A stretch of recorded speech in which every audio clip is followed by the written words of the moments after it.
تو وہ شخص کہنے لگا حضور وہ چچا تھے حضور کے، اور دیکھا انہوں نے 1 دفعہ نہیں 1000 دفعہ۔ فرمانے لگے میں سفید داڑھی سے بوڑھا آدمی مسند پہ بیٹھ کے قسم اٹھا رہا ہوں تو میری بات ہی نہیں سمجھ رہا۔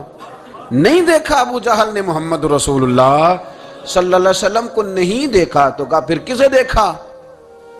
تو حضرت ابو الحسن خرقانی فرمانے لگے اس نے جب بھی دیکھا عبداللہ کے یتیم بیٹے محمد کو ہی دیکھا۔ یہ وہی عبداللہ کا یتیم بیٹا جو یہاں رہتا تھا۔ ایک دفعہ بھی اس نظر سے دیکھتا نا کہ یہ اللہ کے رسول ہے تو فوراً کلمہ پڑھ کے مسلمان ہو جاتا۔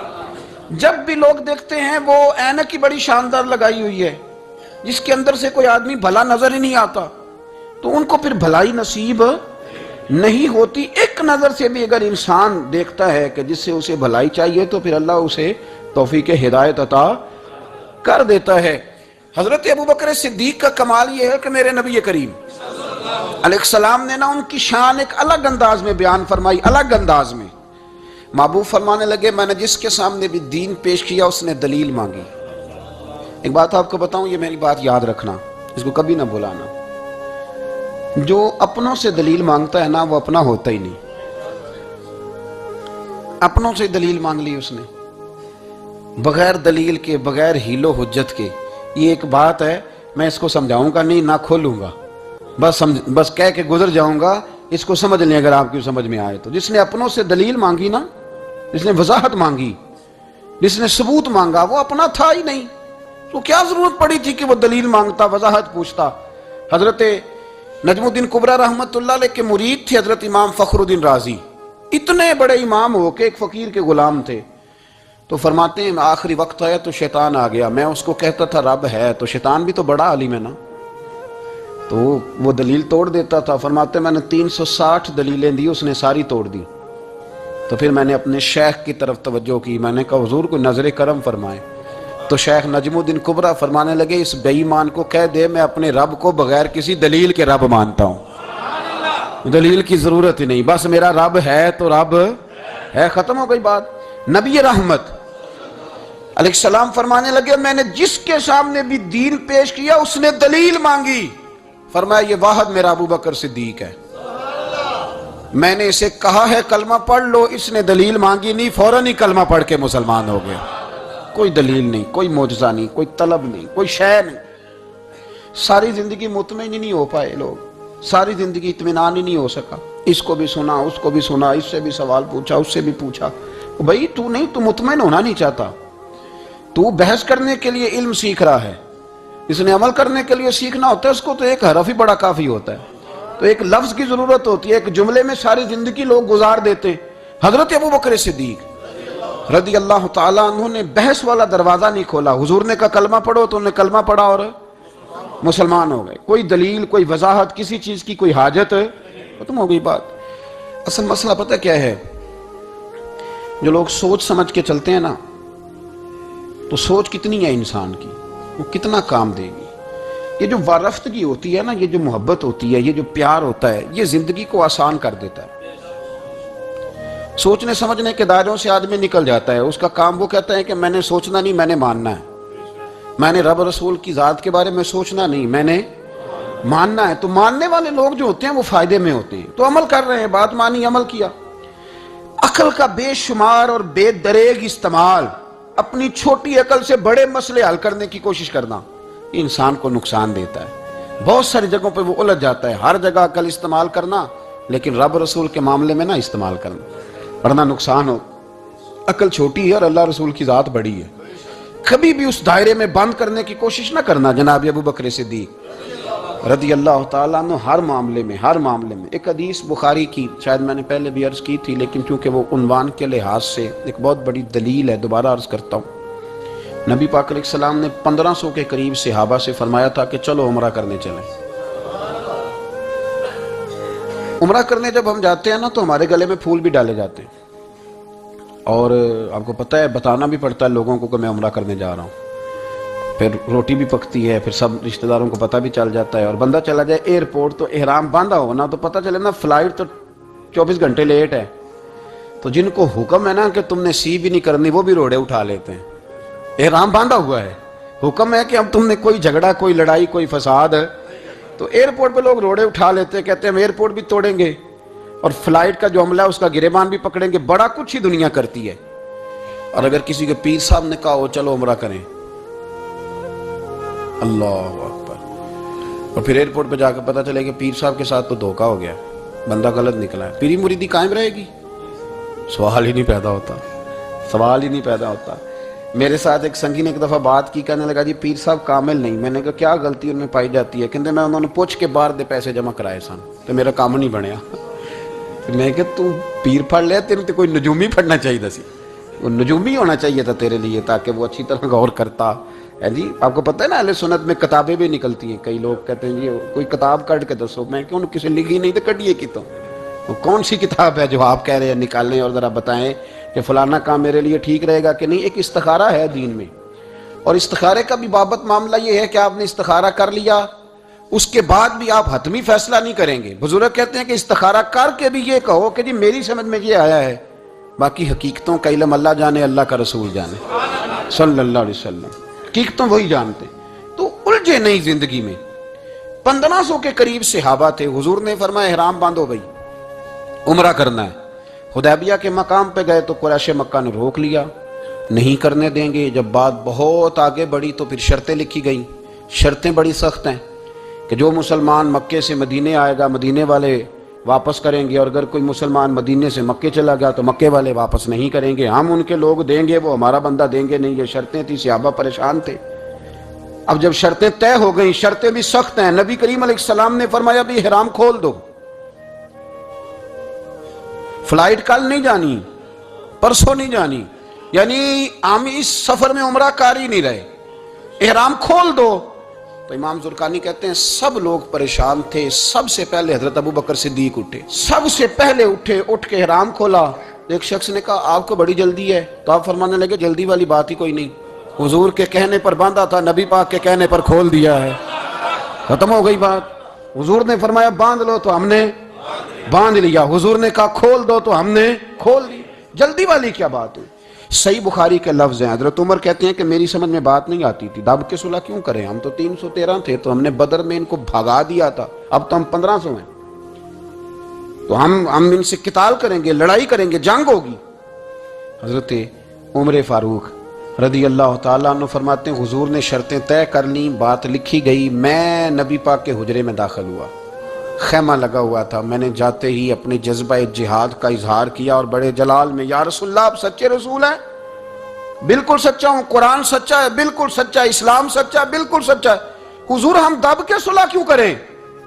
تو نبی کریم علیہ السلام نے فرمایا عمر تجھے تیری ماں روئے، میں اللہ کا رسول ہوں، میں وہی کہتا ہوں جو میرا رب مجھے حکم ارشاد فرماتا ہے۔ کہتے میں نے فوراً عرض کی یا رسول اللہ صلی اللہ علیہ وسلم آپ نے فرمایا نہیں تھا کہ عمرہ کریں گے؟ تو حضور نے فرمایا کہا تو عمرہ کریں گے، یہ تو نہیں کہا تھا کہ اسی سال ہی کریں گے، کریں گے تو کریں گے۔ جناب عمر کہتے ہیں میں واپس تو آ گیا، پر وہ میرے اندر جو جذبہ جہاد تھا ابھی ٹھنڈا نہیں ہوا۔ چند قدموں کے فاصلے پہ ابو بکر صدیق کا خیمہ تھا، کہتے میں ان کے خیمے میں جھک گیا، وہی سوال میں نے دہرائے، وہی میں نے کہا عمر ابو بکر یہ سچے رسول ہیں؟ کہا بالکل سچے، قرآن سچا ہے، سچا ہے، اسلام سچا ہے، سچا ہے، تو پھر ہم دب کے صلح کیوں کریں؟ جناب عمر فرماتے ہیں میں قربان جاؤں ابو بکر کے لفظوں میں بھی فرق کوئی نہیں آیا، حروف بھی اتنے ہی جتنے نبی کریم نے ادا کیے تھے۔ حضرت ابو بکر فرمانے لگے عمر تجھے تیری ماں روئے، وہ اللہ کے رسول ہیں، مرضی سے بات نہیں کرتے، وہی کہتے ہیں جو رب انہیں حکم ارشاد فرماتا ہے، بئی نہیں وہی لفظ۔ فرماتے میں نے فوراً کہا، میں نے کہا ابو بکر حضور نے فرمایا نہیں تھا کہ عمرہ کریں گے؟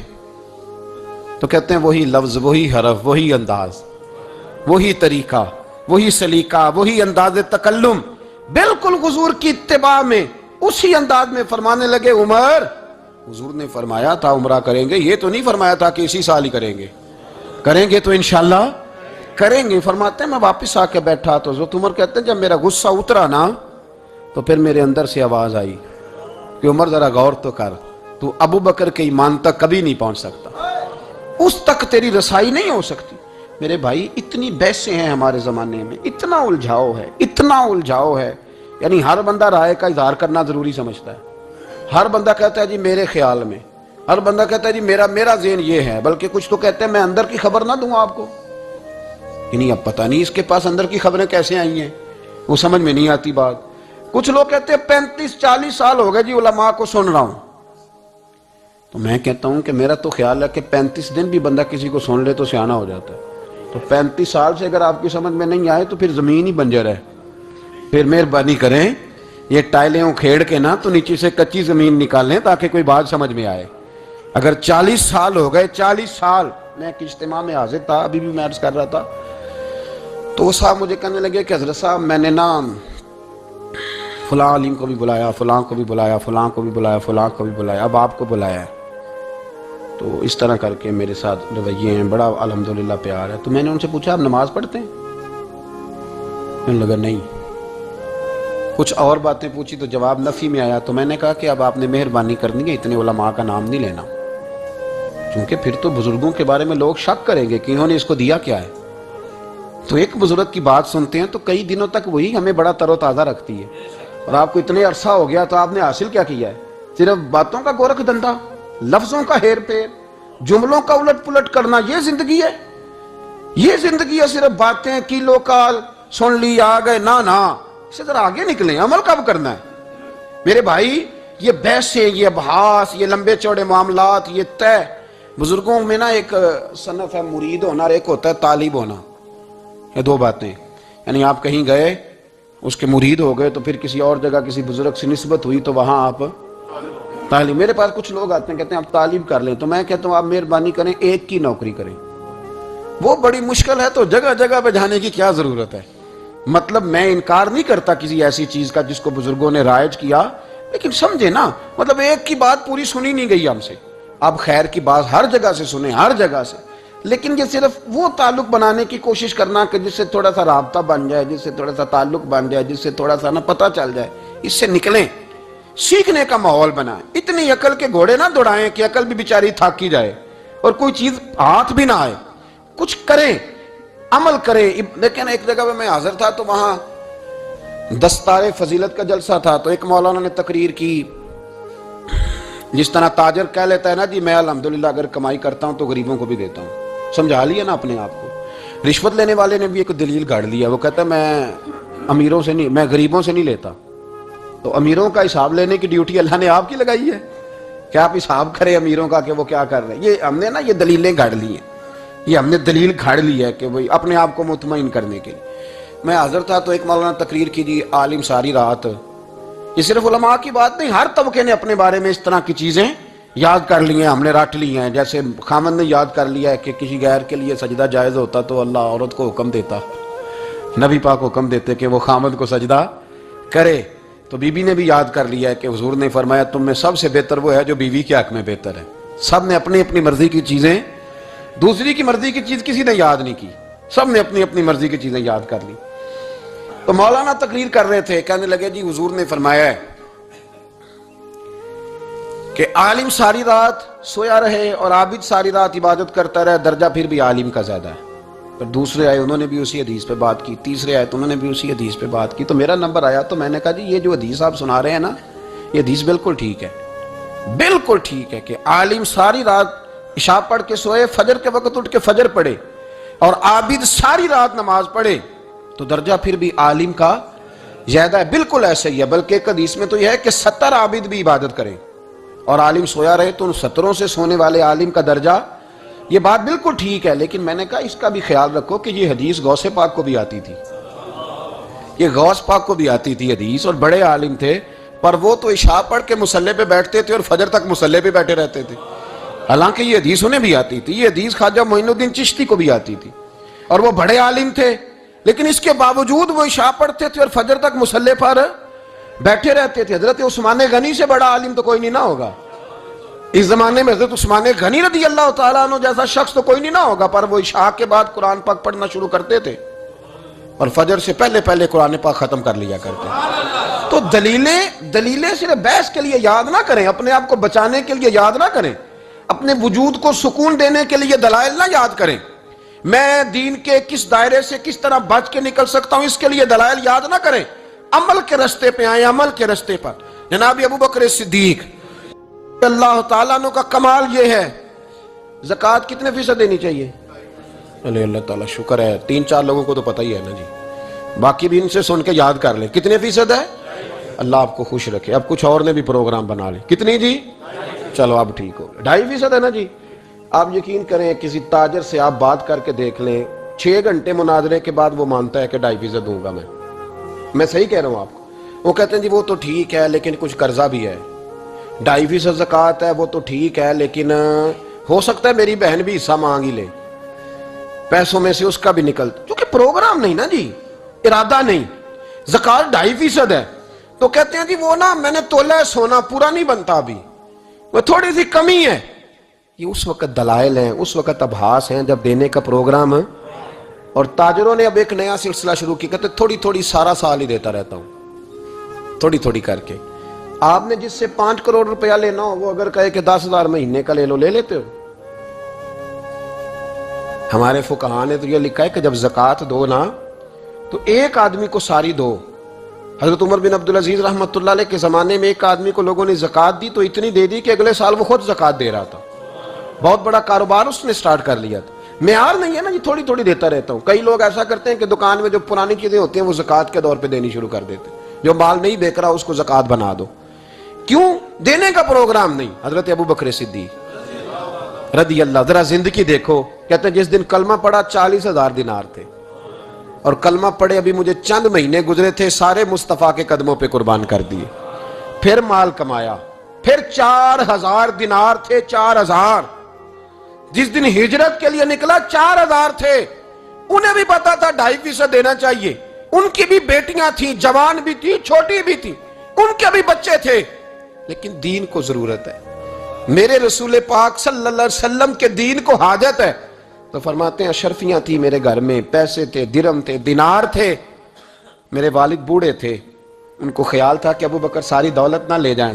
تو حضرت اسماء بنت ابی بکر سے جناب ابو بکر صدیق نے کہا کہ اس طرح کرنا, ایک گڑا چھوٹا سا تھا, گڑا ٹویا, اس میں پیسے ہوتے تھے. فرمایا اس میں روڑے رکھ دینا, اوپر ٹاٹ ڈال دینا. والد نابینا ہے, اگر پوچھے نا پیسے تو ان کا وہاں ہاتھ لگا دینا, انہیں پتا چلے ابو بکر سارا مال لے کے نہیں گیا. فرماتے میں ہجرت پہ جانے لگا تو 4,000 سارے ہی لے گیا, سارا مال ہی. یار 2.5% کے لیے رٹا پڑا ہوا ہے, 2.5% کے لیے لوگ بحث کر رہے ہیں, 2.5% کے لیے دلائل چاہیے. کئی مفتیان کرام سے پوچھیں گے, پھر پروگرام بنائیں گے دینا ہے کہ نہیں دینا. اور جس دن تبوک کے لیے میرے مصطفیٰ کریم نے اعلان کیا, جناب صدیق اکبر فرماتے شے کوئی نہیں تھی, غربت کے دن تھے, کمزوریاں تھی, مال اس دن, کاروباری حالات کم تھے. یہاں لوگوں کا کاروبار جب ڈاؤن ہوتا ہے تو سب سے پہلے مسجد کا 200 بند کرتے ہیں, سب سے پہلے مدرسے کا بند کرتے ہیں, سب سے پہلے خواہش کرتے ہیں کہ وہ جو غریب کو جاتا ہے نا اس کو بند کرو, یہ زیادہ نقصان دے رہا ہے. حضرت ابو بکر صدیق رضی اللہ تعالیٰ عنہ فرماتے ہیں حالات خراب تھے, جیب دیکھی تو اتنے پیسے نہیں تھے کہ مصطفیٰ کریم کو پیش کر سکوں. تو پھر کیا کیا؟ امام جلال الدین سیوطی کہتے ہیں ابو بکر صدیق نے نا گھر کے اندر کپڑا بچھایا, اور پھر صدیق اکبر نے کیا کیا کہ توا بھی رکھا, برتن بھی رکھے, اس پہ چولہا بھی رکھا. ابو بکر صدیق نے اس کے اوپر گھر والوں سے کہا کہ ایک ایک جوڑا پہن لو, ادھر دیکھو میری طرف, ایک ایک جوڑا پہن لو, اور باقی نا سارے جوڑے بھی یہاں رکھو. اور پھر جب لوگ بچوں نے دیکھا نا کہ ابا تو کپڑے بھی رکھوا رہا ہے, کیا بنے گا؟ فرمایا تمہیں تو ایک ایک جوڑے کی اجازت دے رہا ہوں نا, ذرا میری طرف دیکھو. خود اندر گئے تو ٹاٹ کا لباس پہن کے کپڑے بھی اتار کے رکھ دیے, کپڑے بھی اتار کے زمین اسی میں رکھے, سارا کچھ باندھا. لباس ٹاٹ کا, تن تندور تے ہڈاں دا بالن, تے اسی ہاواں نال تپایا, کپ کپ مکیاں پیڑے کیتے, اتوں عشق پلے تھن لایا, تن دا سالن من دی ہانڈی, لون صبر دا پایا. غلام فریدہ وے میں ساری تیری, تینوں وجہ یقین نہیں آیا. ہر چیز لپیٹ کے نا تو نبی کریم کی بارگاہ میں لے گئے, ہر چیز. میرے محبوب کا بھی انداز دیکھو, فرمایا ماں اب کہتا لے اہلے کا, گھر بھی کچھ چھوڑ کے آئے ہو. دیکھیں ادھر دیکھیں, جب کوئی لاتا تھا تو حضور فرماتے تھے کیا لے کے آئے ہو, یہ کیا ہے؟ یہ پوچھا جاتا ہے کہ یہ پوچھا جاتا ہے گھر کیا ہے؟ بھئی آپ کو کسی نے کوئی تحفہ دیا تو شاپر کھول کے تحفہ دیکھیں گے یا پوچھیں گے گھر کیا ہے؟ لیکن میرے رسول پاک کے لفظ دیکھیں, فرمایا ماں اب کہتا لے اہلے کا. ابو بکر سجنا گھر کیا چھوڑ کے آئے ہو؟ تو رو پڑے, کہنے لگے یا رسول اللہ میں کوئی غریب تو نہیں, میں بڑا مالدار ہوں. اب کہتا لہم اللہ و رسول, گھر اللہ بھی چھوڑ آیا ہوں, اللہ کا رسول بھی چھوڑ آیا. حضور میں کوئی کنگال نہیں، میں مصطفیٰ والا ہوں، میں کوئی غریب نہیں، میں نبی والا ہوں، میں رب رسول کو گھر چھوڑ آیا ہوں۔ میرے مصطفیٰ کریم علیہ السلام فرمانے لگے تیرے پیچھے جبریل امین کھڑے اور انہوں نے ٹاٹ کا لباس پہنا ہوا ہے اور تیرے آنے سے پہلے وہ آ گئے تھے۔ تو میں نے پوچھا جبریل یہ بوریے کا لباس؟ عرض کی یا رسول اللہ ابو بکر نے پہنا ہے تو رب کو اتنا پسند آیا سارے فرشتوں کو پہنا دیا ہے، سارے فرشتوں کو پہنا دیا، سارے فرشتوں کو۔ ذرا یہ لذت تو لے بات کی، جب 2.5% پہ جھگڑا ہوتا ہے نا تو پھر نماز میں مزہ نہیں آتا۔ جب تو 2.5% پہ بھی اڑا رہتا ہے نا پھر درود و سلام پڑھتے پڑھتے طبیعت معاذ اللہ پریشان ہوتی ہے۔ جب الجھے ہوئے پھر مسائل اور ہیں۔ پھر میرے محبوب کریم بولے میں ابو بکر رب کریم نے ایک پیغام بھی بھیجا ہے۔ یا رسول اللہ وہ کیا؟ فرمایا رب فرماتا ہے کہ ابو بکر سے پوچھ کے بتائیں کہ اس حال میں وہ رب سے راضی ہے کہ ناراض ہے؟ یہاں اقبال بولے کہنے لگے خودی کو کر بلند اتنا، خودی کو کر، یہ وہ درجہ ہے، یہ وہ مقام ہے، خودی کو کر بلند اتنا کہ ہر تقدیر سے پہلے پھر خدا بندے سے خود پوچھے بتا تیری رضا کیا ہے؟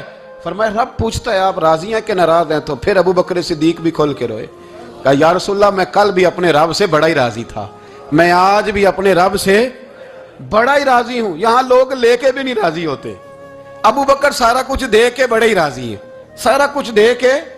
شریعت کا قاعدہ ہے کہ سارا مال آپ اللہ کے رستے میں نہیں دے سکتے، قانون شریعت ہے۔ حضرت ابی بن کعب نے کہا تھا یا رسول اللہ سارا دینا ہے، فرمایا نام بھائی چوتھا حصہ دے، 3 حصے بچوں کو دے۔ حضرت ابو لبابہ نے کہا تھا میں اس پر دلائل دے سکتا ہوں، احادیث موجود ہیں، حضور سارا مال دینا ہے، فرمایا نام بھائی چوتھا حصہ دے، 3 حصے بچوں کو دے۔ حضرت سعد بن ابی وقاص نے کہا تھا یا رسول اللہ صلی اللہ علیہ وسلم میری ایک ہی بیٹی ہے، سارا اللہ کے رستے میں دیتا ہوں، فرمایا نہ 3 حصے بیٹی کو، چوتھا حصہ دے، تیرے بچے لوگوں کے ہاتھ دیکھے میں گوارا نہیں کرتا۔ ان سے کہا کہ چوتھا حصہ دو تب قبول کروں گا۔ ابو بکر صدیق سے فرمایا تو سارے لے آ، تیرا سارا ہی قبول ہے، تو سارے لے آ تیرا۔ اور ایک لفظ حدیث میں ایسا ہے آپ یقین کریں، غلام ہوں کسی فقیر کا تو جب میں اس کو پڑھتا ہوں نا تو آپے سے بات باہر نکل جاتی ہے۔ حضور کا ایک فرمان ہے جب اس پر توجہ آتی ہے نا تو مطلب یہ کہ لفظ جو ہے نا وہ ٹوٹ جاتے ہیں، بکھر جاتے ہیں، اور دل کہتا ہے کہ نہیں یہ جو ہے نا یہ معراج ہے، یہ اصل ہے، یہ حقیقت ہے۔ وہ ترمذی کے لفظ ہے پر آپ یقین کریں کہ لگتا یہ ہے کہ دنیا محبت ساری سمٹ گئی اس میں۔ نبی کریم علیہ السلام فرمانے لگے مجھے کسی کے مال نے اتنا نفع ہی نہیں دیا جتنا ابو بکر صدیق کے مال نے دیا۔ اور پھر اگلے لفظ ایسے ہیں کہ روح وجد کرتی ہے۔ میرے کریم محبوب فرمانے لگے جس کا بھی مال آیا میں نے بیگانہ سمجھ کے خرچ کیا ہے، اور جب ابو بکر کا آیا ہے تو میں نے اپنا سمجھ کے خرچ کیا ہے، میں نے اپنا سمجھ کے، مجھے پتا ہے یہ شکوہ نہیں کرے گا، یہ شکایت، یعنی اس کو سارا بھی تروڑ مروڑ لوں گا تو اس کے لفظوں پر کبھی حرف۔ اور یار کچھ لوگ ہوتے ہیں جو 10 دیتے ہیں تو 20 جگہ بتاتے ہیں، جو کھانا کھلاتے ہیں تو ذکر کرتے ہیں، فرمایا اس کا مال میرا مال ہے، میرا، اس کو سارا توڑ کے کھا بھی جائیں گے تو یہ شکوہ نہیں کرے گا، یہ سارا میرا اپنا ہے۔ حضرت ابو بکر صدیق فوراً بول پڑے، عرض کی حضور جب میں آپ کا ہوں تو مال بھی تو آپ کا ہی ہے نا۔ یا رسول اللہ جب میں نے اپنا آپ نہیں بچا کے رکھا تو پھر مال۔ حضرت مولانا معین الواعظ کاشفی نے لکھا ہے، اچھا کئی دفعہ ایسے ہوتا ہے میں بات کوئی اور بیان کرنا چاہتا ہوں تو شروع معاملہ کسی اور طرف نکل جاتا ہے۔ مولانا معین الواعظ کاشفی نے لکھا ہے کہ وہ جو سانپ تھا نا غار ثور میں، وہ 600 سال سے بیٹھا ہوا تھا۔ حضرت عیسیٰ علیہ السلام ایک دن پڑھ رہے تھے انجیل تو آپ نے نبی پاک کا تذکرہ پڑھا، اس سانپ نے سن لیا تو حضرت عیسیٰ سے کہنے لگا حضور یہ بتائیں کہ وہ نبی پاک ملیں گے کہاں؟ تو حضرت عیسیٰ فرمانے لگے کہ مکے میں آئیں گے اور مدینے میں رہیں گے۔ تو کہا ملاقات کیسے ہو سکتی ہے؟ فرمایا چلا جاؤ مکے۔ تو وہ سانپ 600 سال غار ثور میں، اس نے 70 جگہ پہ سوراخ کیے۔ کتنے سال بیٹھا رہا؟ بول کے بتائیے، آپ 6 گھنٹے بیٹھ کے دکھائیں، سوال ہی نہیں پیدا ہوتا۔ ہم بڑے کمزور ہو گئے، ہمارے لیے معاملہ بڑا اور طرح کا ہے، ہماری مرضی کا کوئی بات کرے تو ہم اس سے راضی ہیں، انتظار کرنا اور یہ سارے کام کرنا یہ تو بڑا مشکل معاملہ ہے، یہ تو بڑی عجیب سی کیفیت ہے۔ میرے صاحب رحمۃ اللہ تعالیٰ علیہ 2015 میں کراچی تشریف لائے، میں اپنے ایک سنگی کو لے کے پہنچ گیا، چھوٹا موٹا مولوی میں بھی ہوں۔ صبح میں 7 بجے کے 8 بجے ہم وہاں پہنچ گئے، حضرت آرام فرما رہے تھے، نمازیں انہوں نے اندر ادا فرمائی ساری، ظہر بھی ہوئی، پھر عصر بھی ہوئی، پھر مغرب بھی ہوئی، پھر عشاء بھی ہوئی۔ عشاء کے بعد وہ سنگی ہم سے کہنے لگے کہ آپ کتنا انتظار کریں گے؟ تو میں نے کہا کہ انتظار تو کرتا ہے بڑا آدمی، بڑے لوگ انتظار کرتے ہیں، تو چھوٹے لوگ تو اطاعت کرتے ہیں، ہم چھوٹے ہیں تو ان کی مہربانی ہے، اگر زیارت ہو جائے تو تب بھی ٹھیک ہے، اگر وہ کہیں نہیں ملنا، میرے سنگی ساتھ موجود تھے، صبح سے گئے اور عشاء کے بعد کا وقت آ گیا، نہیں انہوں نے ملنا تو پھر بھی ٹھیک ہے، وہ آس بولے تھے وہ دی مہربانی، نہیں تو اساں تے لاڑ ہی لڑاؤنے نے، اس کی مہربانی ہے، اگر بات ہو جائے تو ٹھیک ہے ورنہ کوئی معاملہ نہیں۔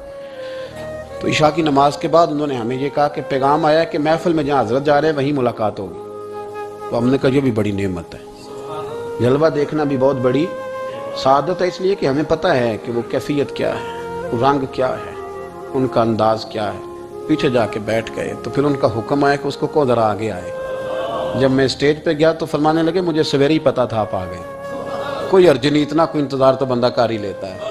اب یقین کریں وہ دن کی جو لذت ہے نا وہ آج تک گئی نہیں طبیعت سے، وہ سرور گیا نہیں۔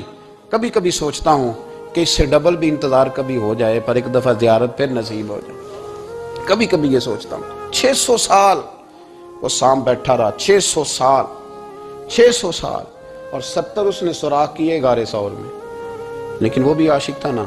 اور یہاں معاملہ یہ تھا کہ ابوبکر صدیق دعا مانگ کے گئے تھے کہ میں نے کسی کو موقع نہیں دینا، ایک میں ہوں گا دوسرا میرا یار ہوگا۔ وہ غار ثور کی تو لذت یہ والی تھی، ایک میں ایک میرے محبوب۔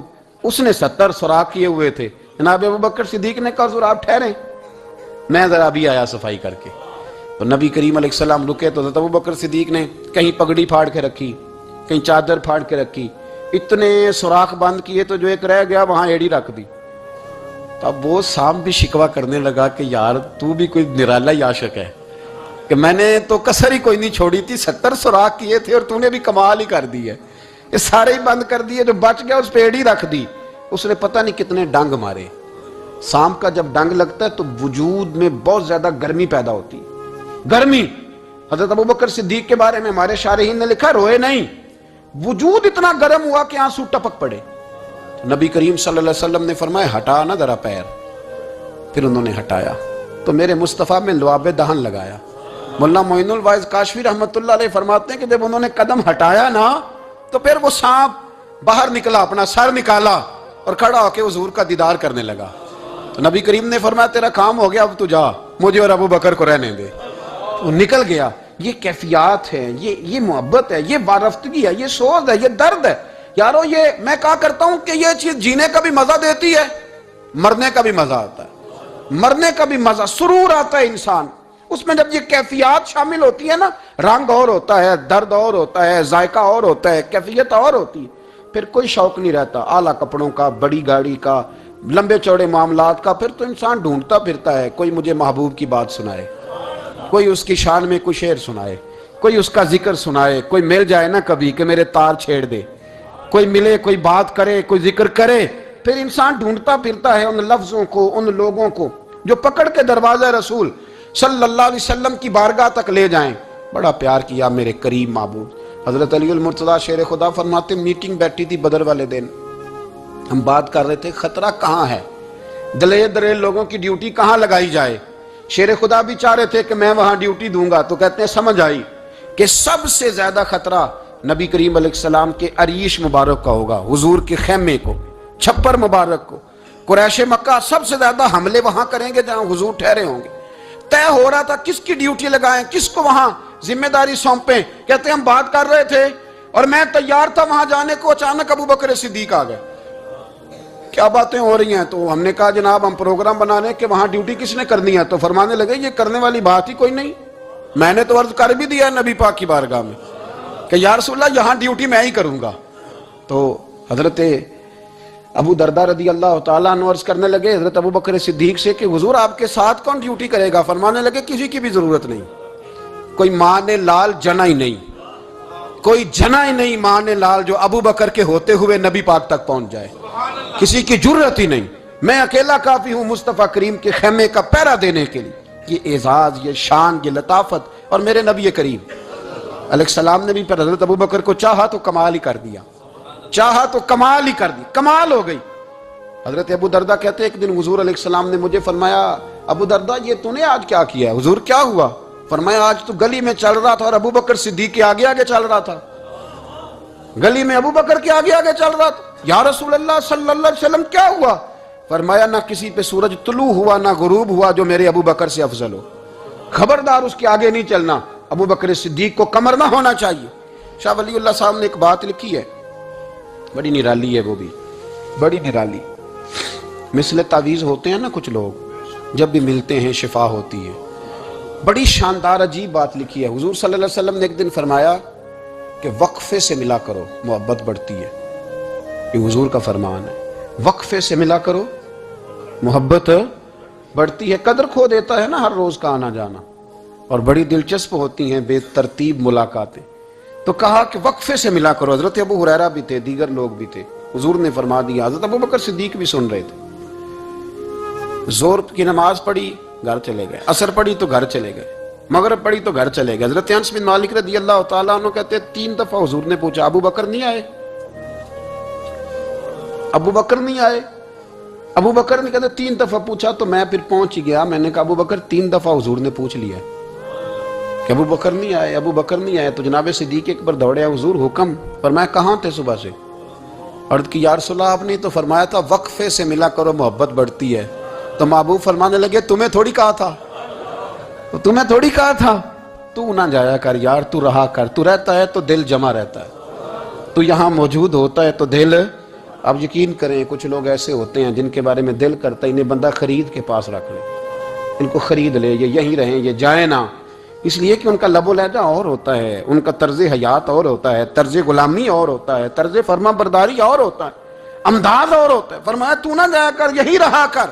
اور میرے محبوب نے فرمایا ابو بکر تو صرف میرا غار میں ہی ساتھی نہیں، قیامت میں جب میں حوض کوثر تقسیم کروں گا تب بھی تو میرے پاس ہی بیٹھا ہوگا، قیامت کے دن حوض کوثر کی تقسیم میں بھی تو میرے ساتھ ہی ہوگا، میرے نبی کریم علیہ السلام۔ اور ایک بات اور سن لے جاتے جاتے، کچھ لوگ ساتھ بڑا رہتے ہیں پر بات کم کم مانتے ہیں، کہتے ہیں میں جھاڑو جو دیتا ہوں آستانے پہ، مجھے وظیفہ پڑھنے کی کیا ضرورت ہے، میں وہاں ہر وقت حاضر جو رہتا ہوں، مجھے کیا ضرورت ہے شجرہ پڑھنے کی، مجھے کیا ضرورت ہے ان کی بات سننے کی، میں وہاں رہتا جو اتنا ہی کافی ہے۔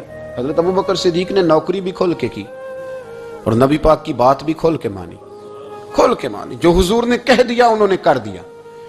یہاں تو لوگ سوچتے ہیں نا، سمجھتے ہیں، غور کرتے ہیں، کہتے ہیں میں وہیں ہوتا ہوں، میرے پر نسبت ہے، وہی کافی ہے۔ مجمع لگا ہے صحابہ کا، نبی پاک علیہ السلام نے فرمایا ابھی آج روزہ کس نے رکھا ہے؟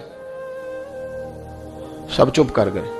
حضور نے دوبارہ پوچھا تو جناب صدیق اکبر بولے، عرض کی حضور آپ حکم نہ دیتے تو میں نہ بتاتا، یہ اللہ نے آج مجھے توفیق عطا فرمائی۔ تو حضور علیہ السلام نے فرمایا آج جنازے میں کس نے شرکت کی؟ لوگ خاموش ہو گئے۔ تو حضور علیہ السلام نے دوبارہ پوچھا، عرض کی حضور آپ حکم نہ دیتے تو نہ بتاتا، یہ اللہ نے توفیق مجھے عطا فرمائی۔ فرمایا آج کس نے مسکین کو کھانا کھلایا ہے؟ عرض کی یا رسول اللہ صلی اللہ علیہ وسلم حکم نہ دیتے تو نہ بتاتا، یہ اللہ نے مجھے توفیق عطا فرمائی۔ فرمایا کس نے آج لوگوں کو دین کی دعوت دی، اسلام کی طرف بلایا، پیغام دیا، کون ہے؟ عرض کی حضور اگر آپ حکم نہ دیتے تو میں نہ بتاتا، یہ بھی خدمت اللہ نے مجھے عطا فرمائی ہے۔ تو نبی کریم علیہ السلام نے فرمایا ابو بکر سن، قیامت کے دن ایک دروازہ جنت میں ایسا ہوگا جہاں سے صرف روزے دار گزریں گے، ایک ایسا ہوگا جس سے صرف نمازی گزریں گے، ایک ایسا ہوگا جس سے صرف حاجی گزریں گے، ایک سے سخاوت کرنے والے گزریں گے۔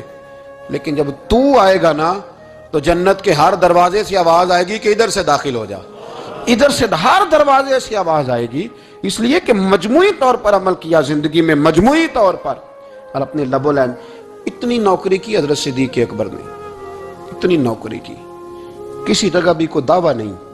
حضور نے بڑا فرمایا ہے کہ ابو بکر نے بڑی نیکیاں کی اسلام کے ساتھ، جناب صدیق اکبر کا کوئی دعویٰ نظر ہے؟ یہ وہ مزیدار شخص تھا جس نے کبھی حضور سے دعا کے لیے بھی نہیں کہا، دعا کی تکلیف بھی کبھی نہیں دی، وہ ہاتھ اٹھانے پڑیں گے، لفظ ادا کرنے پڑیں گے، یہ تکلیف بھی نہیں دی۔ علامہ یوسف نبہانی علیہ رحمہ نے لکھا ہے کہ ایک دن حضرت صدیق اکبر نے سیدہ عائشہ صدیقہ سے کہا جس دن حضور کا موڈ مبارک، طبیعت مبارک بڑی اچھی دیکھو نا تو میری بخشش کی دعا کرا دینا۔ سیدہ عائشہ صدیقہ سے کہا، کوئی لفظ نہیں ادا کی، لوگوں کو لاتے، حضرت عثمان غنی نے ان کی تبلیغ پہ کلمہ پڑھا، حضرت طلحہ نے، حضرت زبیر نے، ان لوگوں کو لاتے اور لا کے نا انہیں آگے بٹھاتے، خود پیچھے بیٹھ جاتے، پیچھے۔ میرے بھائی دعا کے لیے بھی کبھی نہیں کہا، یہ وہ وفا ہے جس وفا کا دنیا میں کہیں بھی کوئی جواب موجود ہے۔ اپنے آپ کو مرتب کریں۔ ہم لوگ بڑی بے ترتیب زندگی گزارتے ہیں، بڑی بے ترتیب زندگی گزارتے ہیں۔ وہ ڈنگ ٹپاؤ پالیسی ہے کہ آج تھوڑا بہت کر لیں، اپنے آپ کو راضی کر لیں۔ جس طرح بچے کہتے ہیں کہ چلو آج کسی طریقے چھٹی کر لینا، آج کا دن تو گزرے، کل سکول کا ٹائم آئے گا تو دیکھی جائے گی۔ اس طرح نہ کریں، مرتب کریں اپنے آپ کو، اپنے آپ میں ترتیب دیں۔ ساری زندگی سامنے والے کی اخلاقیات ٹھیک کرتے اگر گزر جائے تو اپنا معاملہ رہ جاتا ہے۔ اچھی سوچ، اچھا رویہ، وفاداری والی زندگی۔ میں نے ایک جملہ کہا ہے، اگر آپ کی سمجھ میں آیا ہو، کہ اگر یہ عشق، یہ وارفتگی، یہ پیار، یہ وفا پیدا ہو تو جینے کا بھی مزہ آتا ہے اور مرنے کا بھی مزہ آتا ہے۔ پھر جینا مرنا بڑا لذت اور ذائقے والا ہو جاتا ہے۔ دعا ہے اللہ ہمیں ان کے فیض سے فیض یاب فرمائے۔